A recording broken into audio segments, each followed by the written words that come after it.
As we've seen in the last few weeks, the campaign to get Jeremy Corbyn elected has taken on wings, and it looks like at the moment that we're going to win. I wouldn't guarantee we're going to win because obviously there's a lot of enemies of both Corbyn and the campaign as a whole who would like to see us lose and will do quite a lot of things to try and make sure that happens. So even though at the moment Jeremy Corbyn is ahead in the polls, both of national polls and of Labour Party polls, there is a real risk that the establishment will do something. They've already tried a number of smear campaigns and also utilised a number of so-called Labour experts like Tony Blair to tell people that if they vote for Jeremy Corbyn, there'll never be a Labour government again. I will try and refute the arguments and deal with in more detail with the arguments about these questions that perhaps Jeremy himself has been able to deal with, and try and explain why I believe, firstly, Jeremy Corbyn is getting support, secondly, why I believe we would be able to win the election in 2020 or even before, and why it's necessary to bring about this fundamental change in the character and orientation of the Labour Party from the direction that Tony Blair and Ed Miliband took it in. So the first point is this. Let me just deal with some of the arguments that have been made against Jeremy Corbyn in the last few weeks.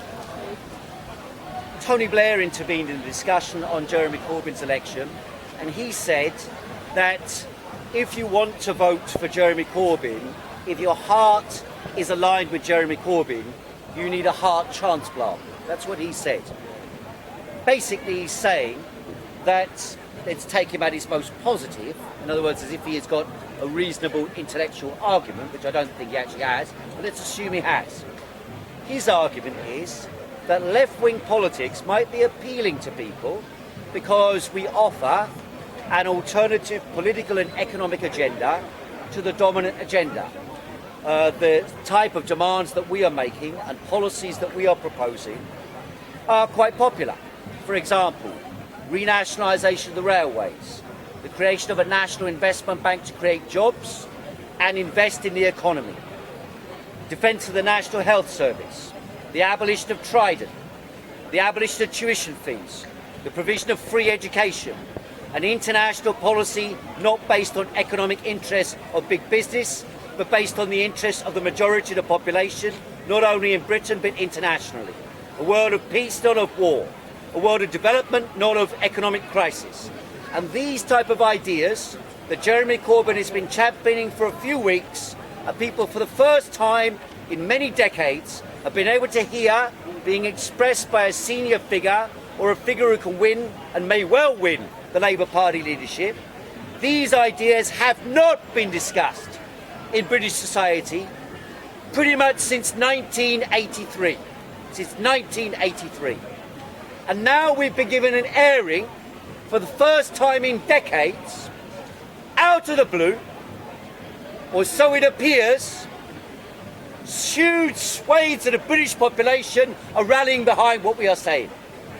I was at the constituency Labour Party meeting of Chelsea and Kensington, the wealthiest borough in Britain, one of the wealthiest areas in the whole of the world. When I went to that meeting, I proposed the resolution on Jeremy Corbyn to be leader of the Labour Party and our constituency to support it. We won that vote with more than 50% of the vote on the first preference. 26 votes in favour, 12 for Andy Burnham, 6 for Yvette Cooper, 2 for Liz Kendall.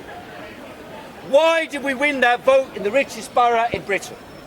Because inside the richest boroughs in Britain, there are large swathes of the population living in poverty, living on low wages, living in rotten conditions, who have to worry about their children's income, people living in food banks, people begging on the streets, people homeless. These are the real conditions that people face in Britain. Even in the wealthiest borough in Britain, one of the wealthiest areas of the entire planet. Actually, our meeting was in a building in Holland Park, surrounded by the multimillionaires. And yet, inside our borough, we have large council estates. We have tens of thousands of people who live just about on the edge.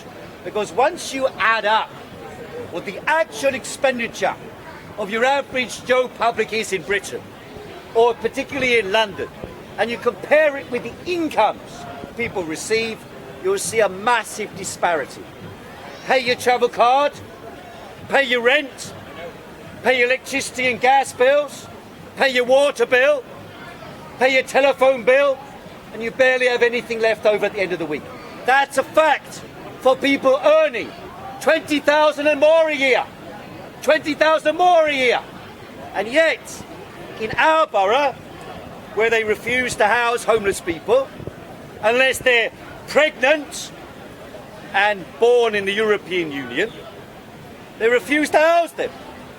And yet, if you are someone who wants to buy a 2-bedroom flat in Notting Hill at £600,000 to buy it, the Conservative government introduced legislation so you can get a government-backed guaranteed loan of £90,000 to buy a £600,000 apartment. So don't tell me about welfare scroungers, about social security parasites. If people, anybody living in London, no matter what nationality they have, no matter when they came to Britain, can get £90,000 paid by the Conservative government, or backed by the Conservative government, through their banks, or better said, through our banks, paid for with your money, to lend to the wealthy so they can parasite off the state. If that's the way they operate, why can't we turn things the opposite direction? Provide education, free education, on demand, for all students who want to go to university. You think that's a mad idea? That's what existed under Margaret Thatcher. Under Margaret Thatcher, that existed. Now, when Jeremy Corbyn said he will introduce rent controls, many people got scared. Conservatives were scared. Property owners hoping to use students or foreigners as a means of squeezing their pension out of flats that they rent to them at £300, £400 and £500 a week. When they heard Jeremy Corbyn say that when he becomes leader of the Labour Party on September the 12th, that he will introduce rent control or fight for the introduction of rent control, they got scared. Their material interests are affected. Perfectly true. But I point out this, once again, in 1989, under Margaret Thatcher, the most right-wing Conservative in the 20th century in Britain, we had rent control.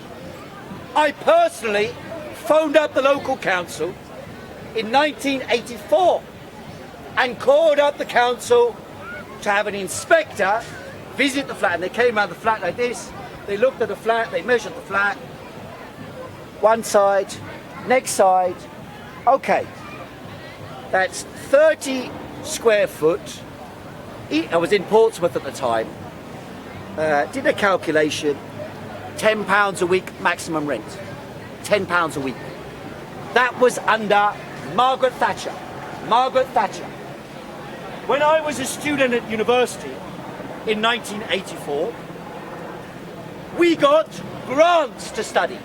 Grants to study. And all those members of parliament, like David Cameron and co, their buddies, Boris Johnson and co, they all got grants. They all got grants. So all are very well for them. They can get grants, they get free education. But your children and your children's children, no, they have to pay £20,000 a year to get a place at university. Presently £9,000. The Conservative government wants to up it no upper limit, charge what you like, whatever you can squeeze people for, which is designed to exclude the working classes from the best education. That's the purpose of it. It's a class-based attack on the general population. When they talk about there is no alternative to austerity, they are lying. They are lying.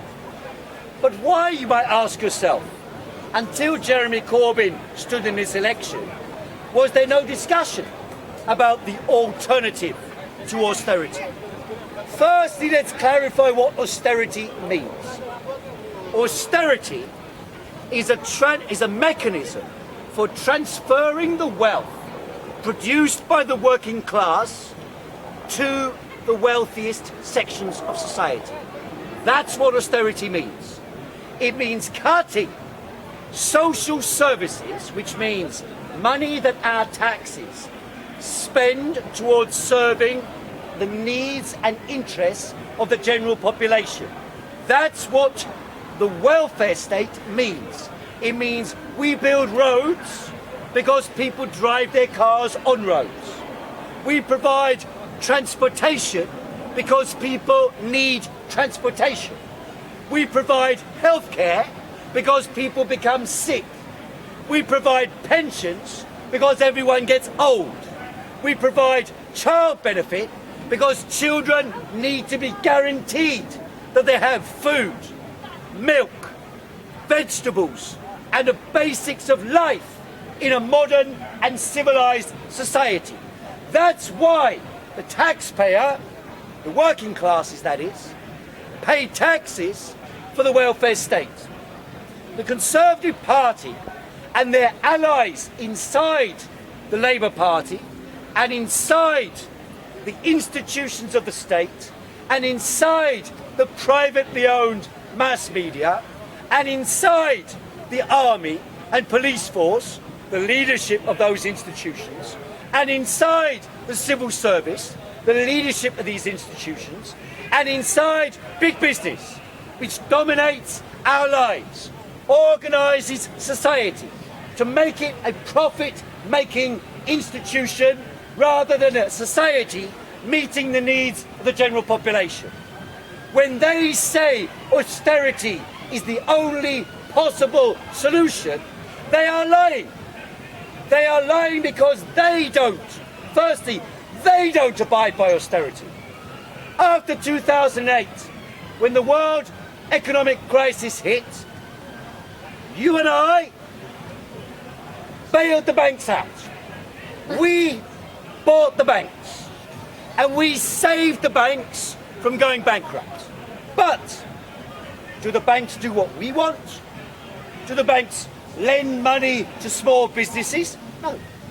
Do they lend money to poor people who need to... If you want to buy a flat in London, you've got to be earning 60, 70 or 80,000 pounds a year for a studio flat.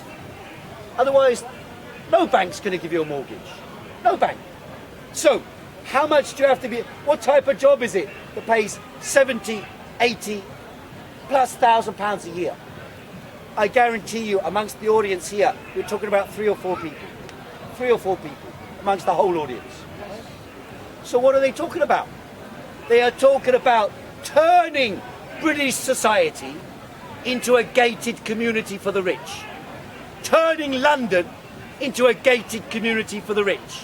And driving all the poor outside of the city centres to the outskirts and parameters of the cities where we can be treated as if we're a social disorder problem rather than the core of wealth creation in society.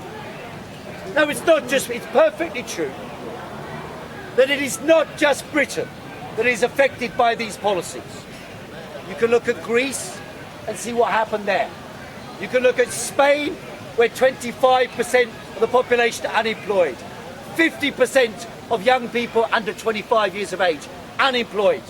You can look at Italy, Portugal, Ireland, Iceland. These were the countries that literally collapsed, exception of Italy, after 2008. What we are saying is that the reason these societies are collapsing is because of the structure of economic power and political power that flows from it. If you are a millionaire, you have access, or better said, if you've got tens of millions, you have access to the Prime Minister. If you have hundreds of millions, you have access to the leadership of the Conservative Party, the Liberal Democrats, and the Labour Party leadership as it stands. So money buys power in British society. Not votes, not your opinion, not your organisation, money. You want the most barbaric reflections of that. 6 million people last year, same number as it is said died in the Holocaust, died of waterborne diseases last year. 6 million people. Are they necessary deaths? No.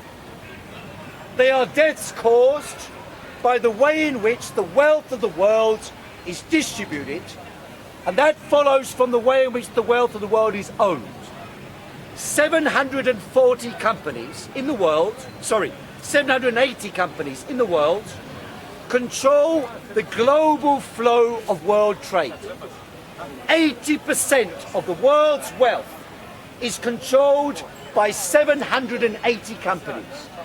Within those 780, 140 companies, mostly financial institutions around the world, control 40% of the flow of goods around the entire world. So when you go down Oxford Street and you see the goods in the shops, and you see the banks, and you see the jewellers, and you see the flashy jewellery shops, look at where the goods come from, you'll see they're part of this chain, this global chain of economic power that dominates the world we live in. Take that down to the national level now. Zoom in on Britain.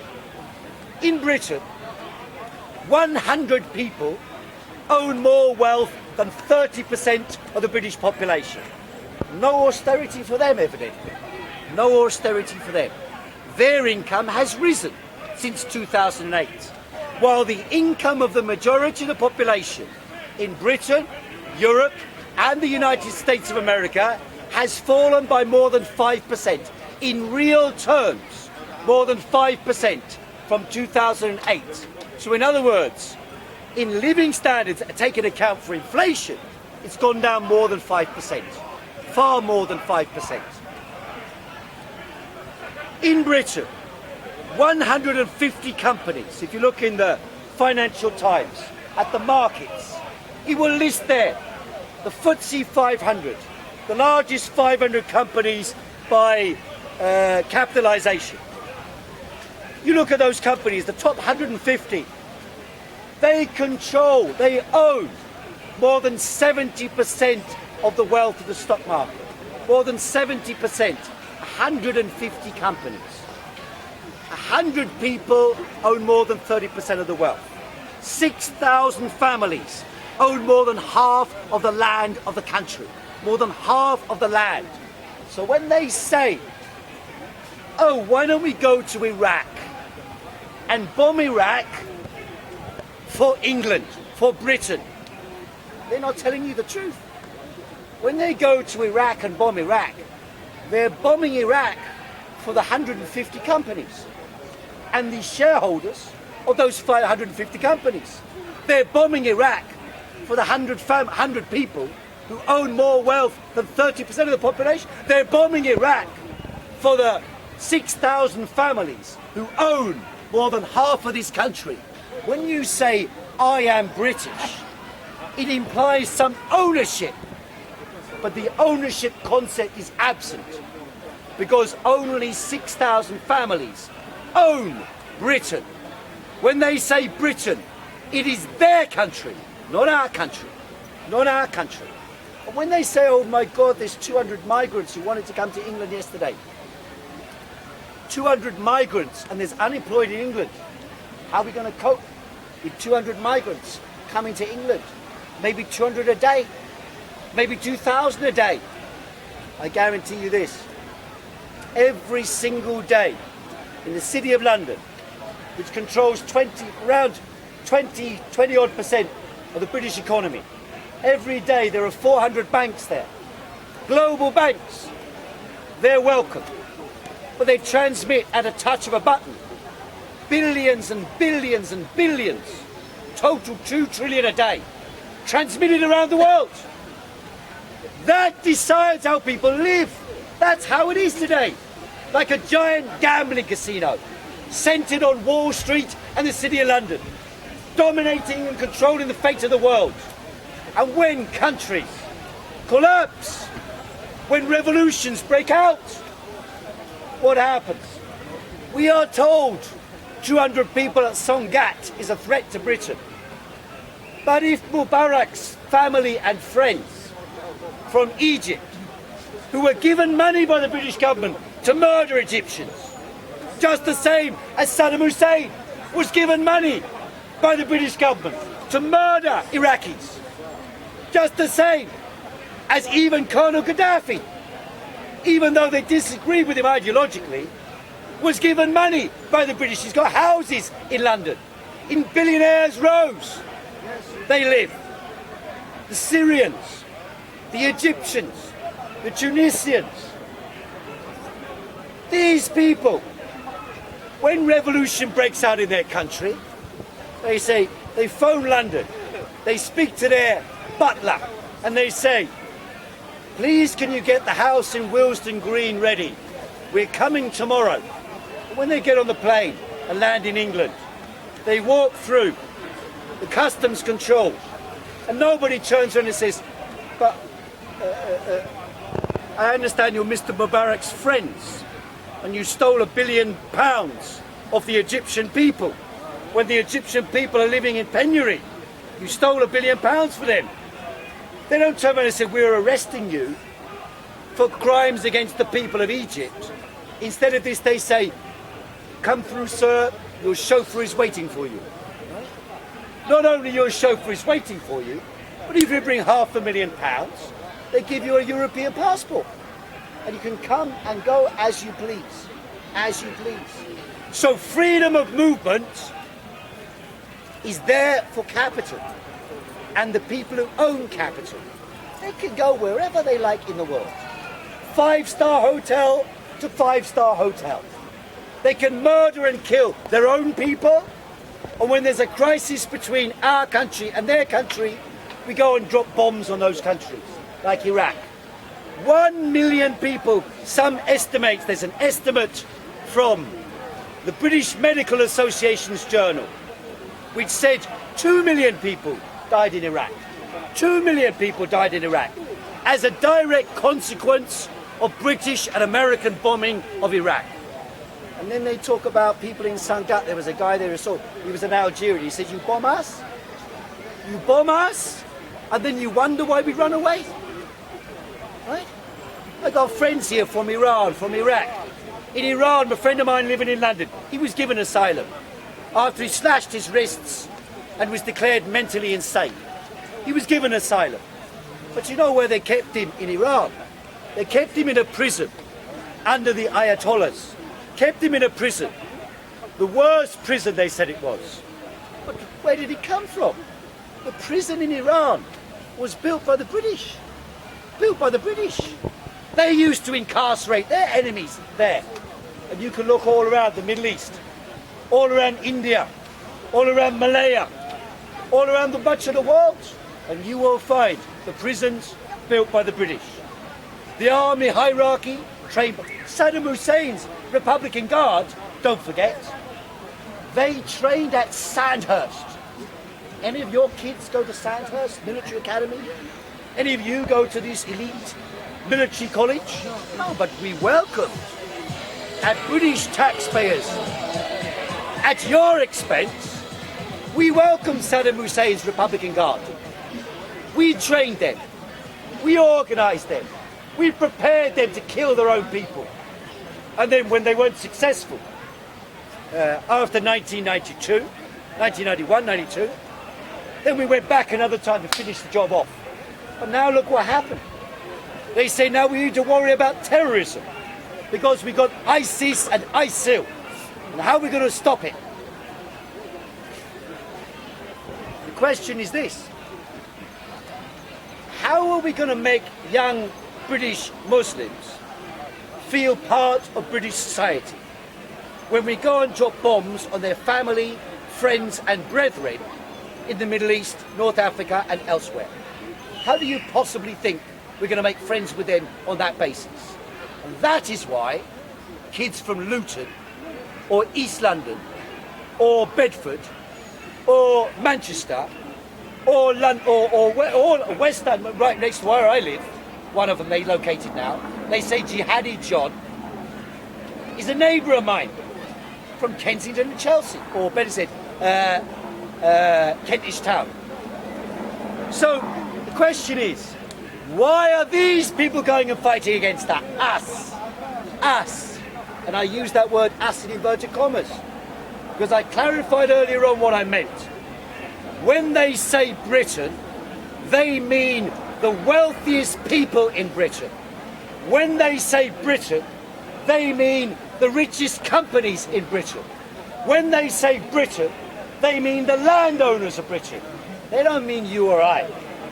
Why are they so scared of Jeremy Corbyn?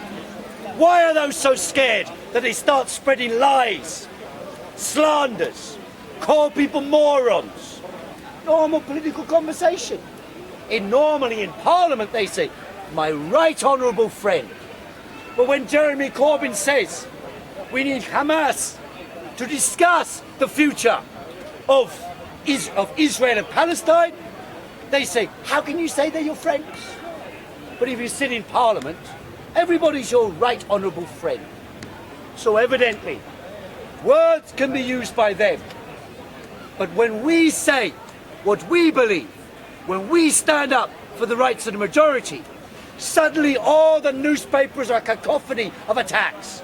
Why? Because what's happened now is we have the first chance in a lifetime, to transform politics in this country, and by doing so, transform politics across the entire planet. Why? Because I look around me here. This is not an unusual crowd. This is a normal crowd for London. I see people from Asia, from Latin America, from the Middle East, from Africa, from the Americas, from Europe. That's what we are in Britain. London is the most cosmopolitan city in the world, and it is better for it. Better for it. And when we get Jeremy Corbyn elected as leader, I hope he does, he's the bookie's favourite, but don't be surprised if they pull out every single thing you can imagine to try and stop him from getting elected. Already there's some idiot, I remember this guy, sorry, I won't say idiot, I take it back. Some gentleman calls himself a member of Parliament by the name of John Mann. I remember him from my student days. He was a Stalinist. He believed in no democracy. He believed in rigging elections. That guy turns around and says, Jeremy Corbyn didn't complain against paedophile allegations in Islington in the 1990s. Without any evidence, he throws the dirtiest slander you can make into the frame. Tony Blair says people need heart transplants. Tony Blair's advisor says people are morons if they vote for Jeremy Corbyn. This is a lie. They will try everything they can to stop Jeremy Corbyn. But I believe we are on a roll and we will win this election. Not only will we win the election for Labour leader, but we will also win the election come 2020 in the general election. Why? Because we are standing clearly for policies that represent the interests and aspirations of the majority of the population. Education, healthcare, housing for all. All people must have housing at reasonable rent, or be able to buy the housing at a reasonable rate, so that people can live a dignified life. Every advance in technology, in science, in culture, should bring about a corresponding improvement in our lives. And yet, in the last 15 years, the internet, the mobile phone, they've become the norm, not only in Britain, but across the entire world. This is a revolution in science and technology. It enables all of us to have a level playing field in gaining knowledge and expressing our ideas. That is a revolution in technical development.